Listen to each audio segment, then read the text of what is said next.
Welcome to News in Context. I'm Gina Valeria. In this episode, we explore the concept of privilege and how it influences our systems and perpetuates inequities. We also discuss how building relationships across groups in a community can help us begin to address these systemic issues, while at the same time forging connections and building trust. My guest is Jacqueline Font-Guzman, Vice President for Diversity, Equity, and Inclusion at Eastern Mennonite University, and Strategic Vision Director for EMU's Center of Justice and Peacebuilding.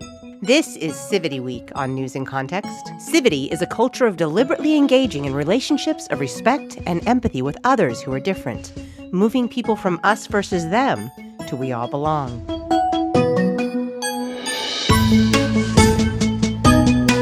Talk to me a little bit about the work you do, what it is and why you find it so important. I've been doing a lot of work lately with diversity, equity, and inclusion, but looking at it from the perspective of relationship-based DEI, as it's usually referred to, diversity, equity, and inclusion, and grounding it in really the importance of connecting people and building relationships across differences in order to really be able to change institutionally structures that are oppressive for some and are privileging others, many times unintentionally, sometimes intentionally, but mostly unintentionally. And so that's the work I've been doing in the last years, working a lot with anti-racism and equity and justice for LGBTQ, IA+ individuals, Latinx, and groups that have been historically and traditionally marginalized. The point there are several points, but two of the points I want to really dig into. One was the idea of systems and structures. I think we have a hard time with systems and structures in the U.S. I would love to hear your thoughts on that. My thoughts are, that whole idea of manifest destiny and individual and pull yourself up, but really systems and structures mean everything.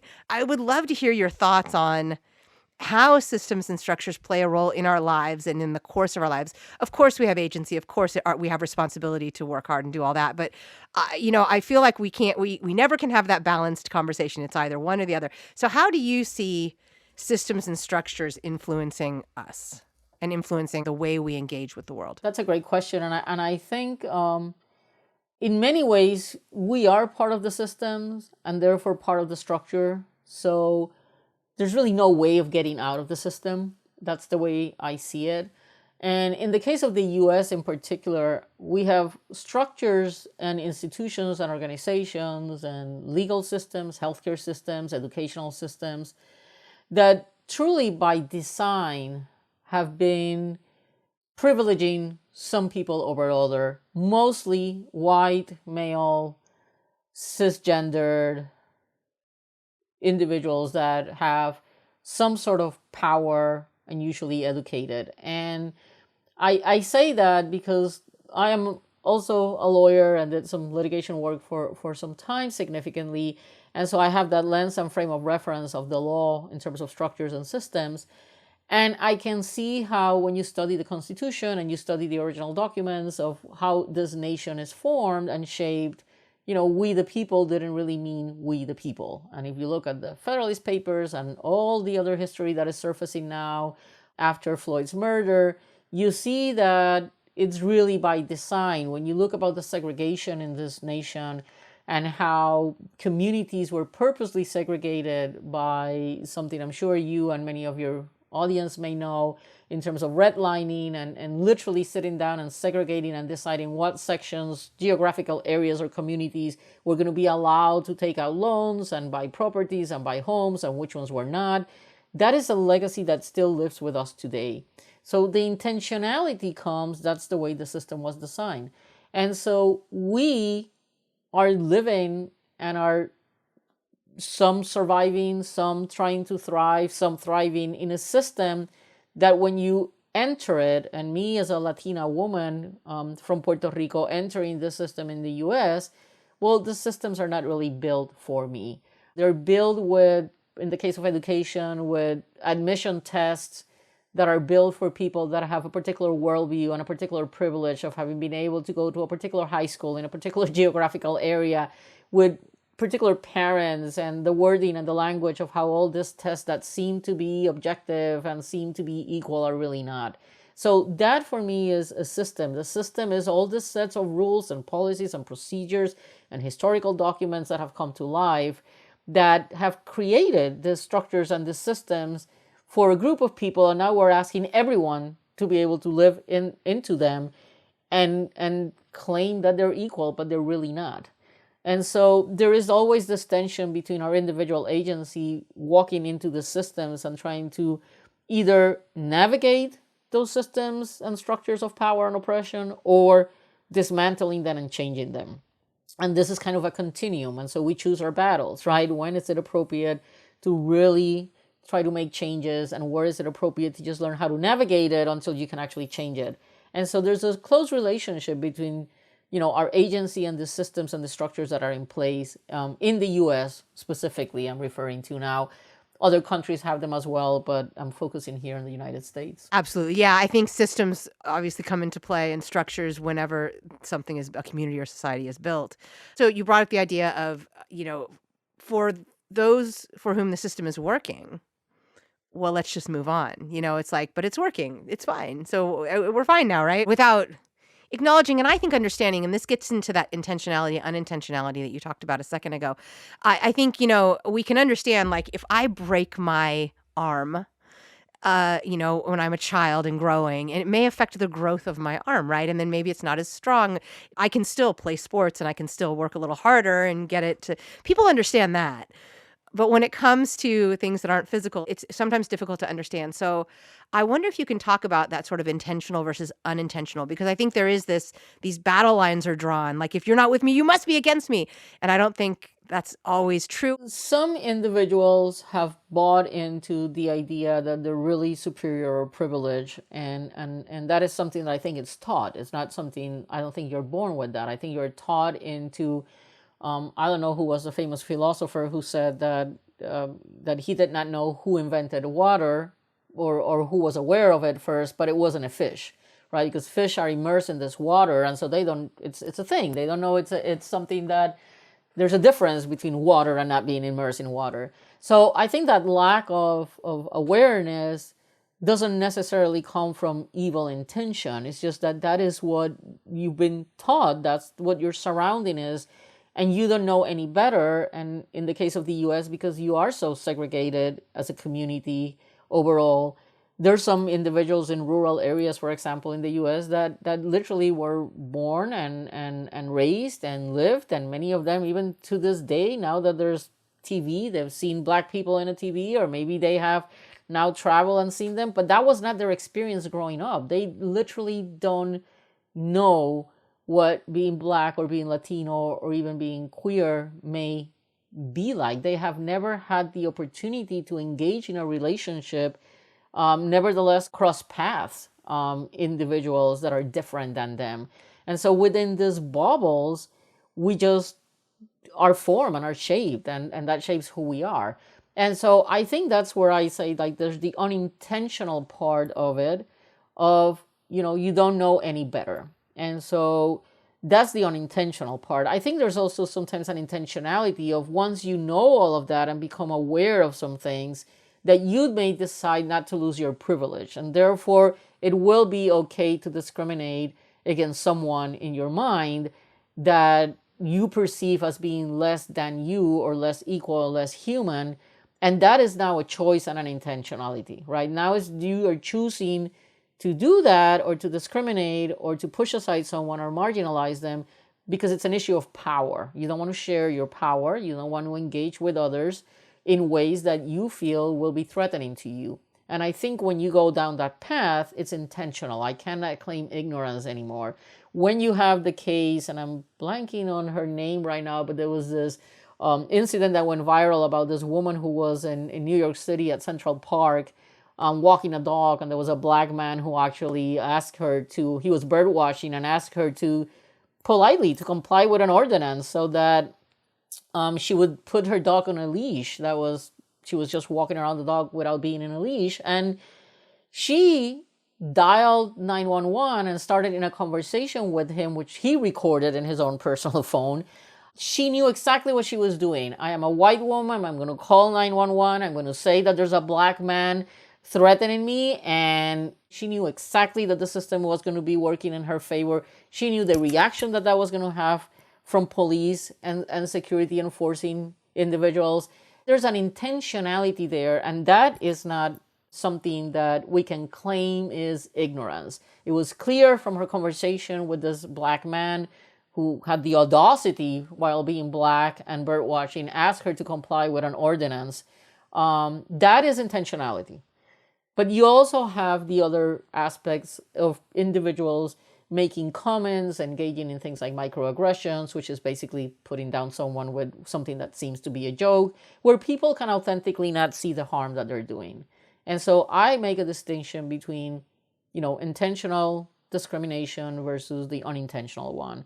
I think our system favors people to have all these biases and prejudices because of the way we're shaped and formed through the system, but we still have the agency to change that. Yes, absolutely. We have the agency to change that. And I'm so glad you mentioned bias, because that's exactly where I wanted to go next, is once we become aware of these privileges that we have, we do have a choice. And sometimes it's hard, but in that bird watching example, later upon reflection, if she reflected at all, wow, I didn't know that was in me.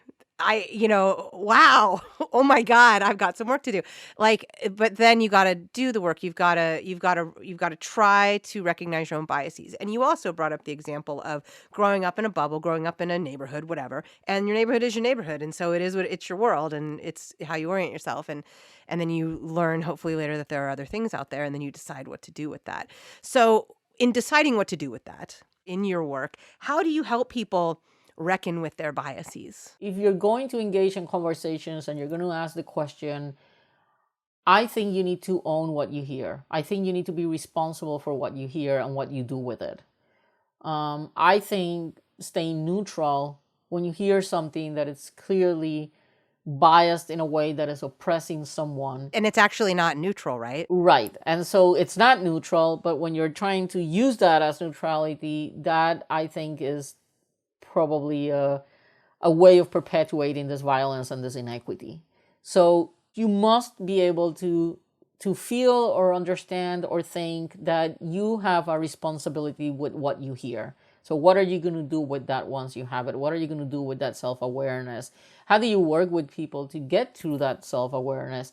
And for me, a big piece of it is by sharing in relationships through storytelling and trying to humanize and share our common humanity. And we don't do that because we're too busy, again, in our own work or in our own bubble, or we don't have time, or we think that by just talking, we're not doing a lot. And I think that just talking doesn't get you anywhere. That would be the neutral part. Like, I'm just going to stay out of it, but I'm not really staying out of it, because by not doing anything, I'm actually supporting a state or an action that is violent against someone. That would be that neutral part that is not really neutral. But you also have the opportunity to talk and then act upon what you are hearing.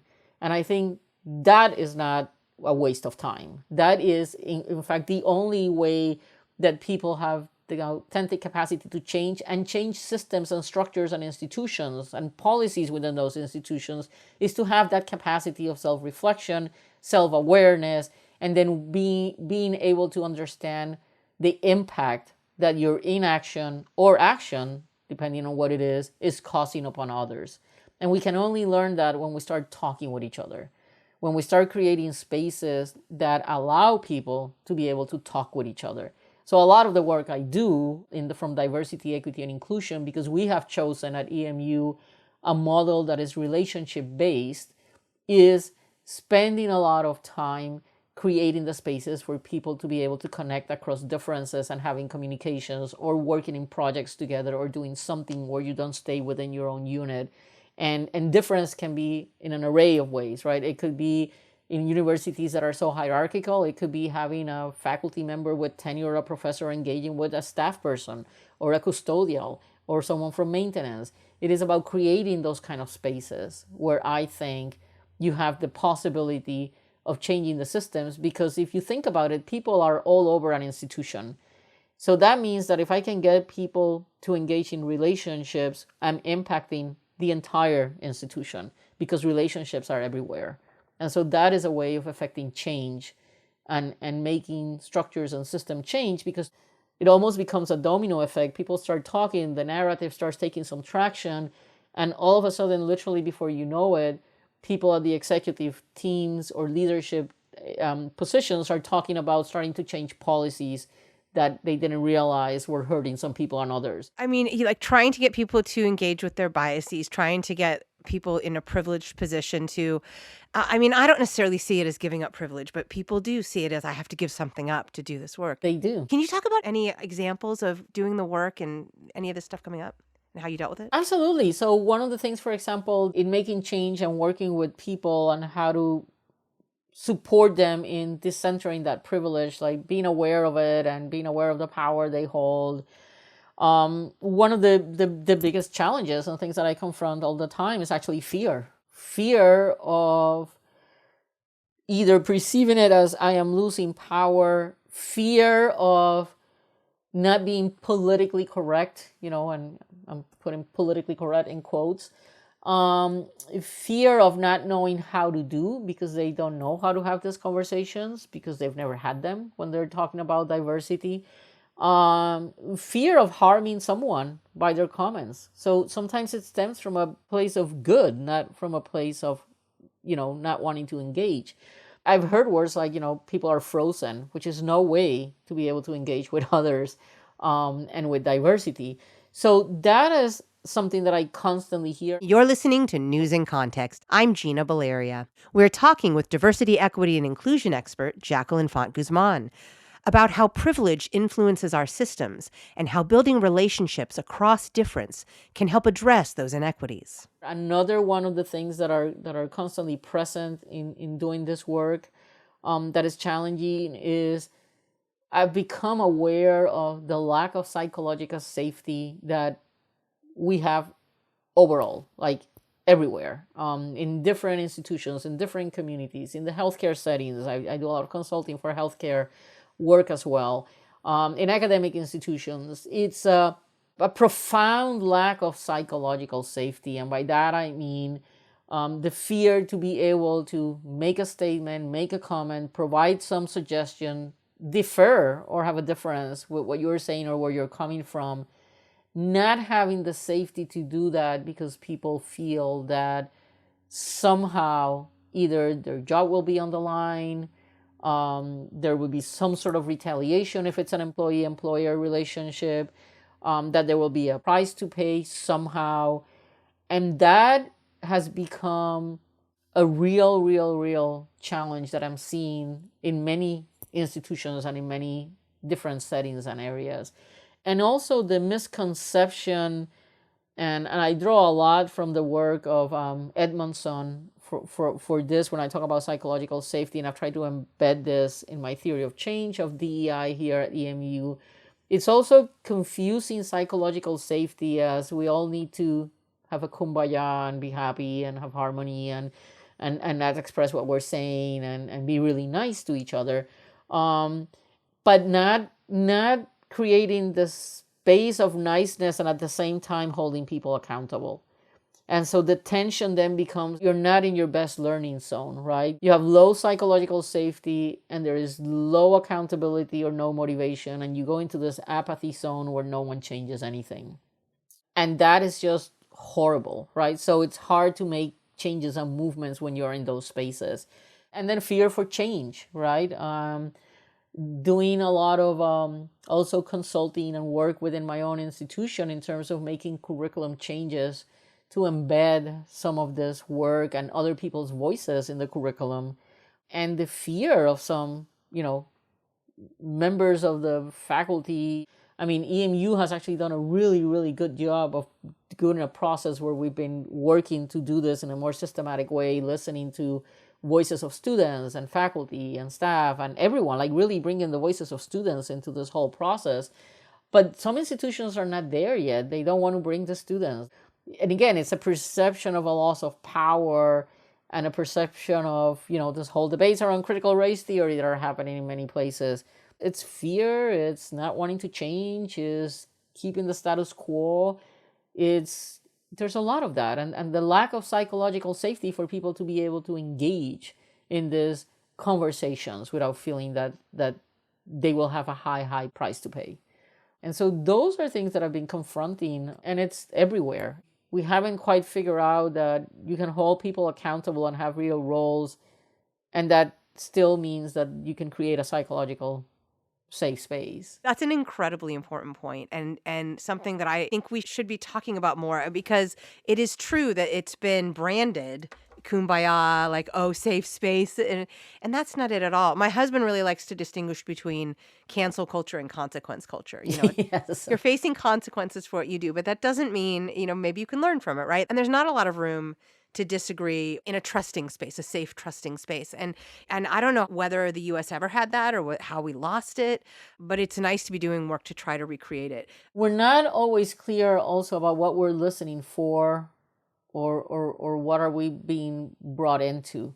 Are we listening for facts? Are we listening for emotions? Are we listening for both things? Are we listening? What is it that we're going to pick up of the story when people are sharing something with us? We're not taught how to be intentional about what exactly are we listening for. And I think the default and the easiest thing sometimes in the context of employment and work is to just focus on like the facts or, the reports that are supposed to go in some official document to prove something or X or Y or Z or whatever it is. But we're not taught to be intentional about that. What are we listening for? That's something we need to get better at. We are also not intentional about when we bring people into a conversation, what are we bringing them?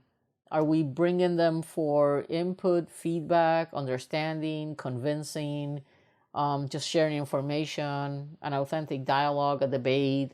I find that aside from the people that are doing this work, which get that, in our day-to-day, we are not forming managers, leaders, followers in ways that authentically set them up for success when they're going to have to go and talk with other people that are different. So I think that is something that I try to role model and work hard at. What am I inviting people to do and how?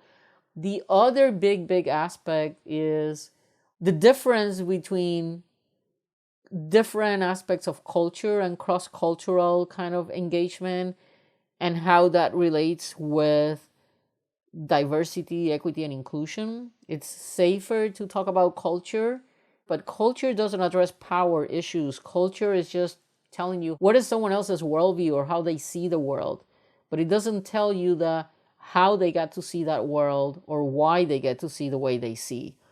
And so if we're going to have these conversations, we really should be intentional about what is the difference between cultural, intercultural, cross-cultural, and when we're talking about DEI and when we're talking about anti-racism and having difficult conversations. No, it's not about us having a different worldview. It goes deeper than that. It's about how are we sustaining the structures of oppression and their systems in place that are harming someone, and that has really not much to do with our worldviews or our culture. So I think that is an important piece when we're inviting people to dialogue and conversation. How do you help maybe those who have the privilege, the power, the positionality, reckon with all of that and engage in a way that's helpful to evolving our systems and cultivating connections? The centering of privilege and power is a really difficult thing to do. What I do is I use my own lived experiences actually and bring them to the table when I'm engaging with others who are in positions of power. So I am originally from Puerto Rico, and when I was raised up in Puerto Rico, I come from a very privileged family. I had an education. I could come to the United States and educate myself, went back to Puerto Rico, worked for many years, most of my life there. And I had the privilege, right? It's a small island, Caribbean. I just needed to say who my mother was or who my uncle was, and things would happen. And I enjoyed that privilege. You use that privilege for good, and I used it, and I dedicated my life as a litigator to actually work with incarcerated individuals that were either in the prison system or mental health institutions. But I realized that I was there in a very position of power. And I remember clearly one time I was interviewing a prisoner. He was my client, and we were talking, and we were actually across the table, and he started sharing a story about how he had ended up there. And I remember thinking, something clicked in me and said, wow, I could so easily be on the other side of this table. Had I not had a supporting family, had I not had the networks that I had I not had the opportunity to have an education, had I not had so many other things. And it was a time where I realized people are in jail for making stupid mistakes that for me are a mistake from my position of privilege, but for someone who hasn't had the privilege, it's not a mistake. All of a sudden, it's a terrible criminal act, and 3 strikes and you're out, and then you're in jail forever.